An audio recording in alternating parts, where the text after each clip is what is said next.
শেখ হাসিনা তো আসলে রাগে ক্ষোভে বলেছে, রাগে ক্ষোভে বলার পরে ও সময়ও রাজাকারের নাতিপুতি ছিল, সংখ্যায় কম ছিল, কিন্তু আন্দোলনে যে বেশি ছিল এটা শেখ হাসিনা বুঝতে পারে না।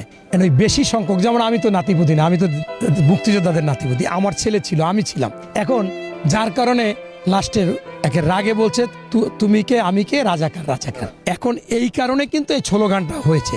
উনি যদি অল্প সংখ্যক নিয়ে বলতো যে অমুক অমুক, এই নাহিদ, আসিফ মাহমুদ, এই আক্তার, ডারবি নাসির, এরা নাতিপুতি, এরা অরিজিনাল নাতিপুতি, এরা রাজাকারের প্রোডাক্ট, এরা হলে শিবিরের প্রোডাক্ট। জেলে বসে আমার সামনে বসে জামাতের নায়েবে আমির ওই ডাক্তার সায়ন্তনী ছিল, ওই যে টকশোতে যায়, আমাদের বিএনপি নেতারা ছিল, ওনাদের আমির ছিল, সেক্রেটারি জেনারেল ছিল।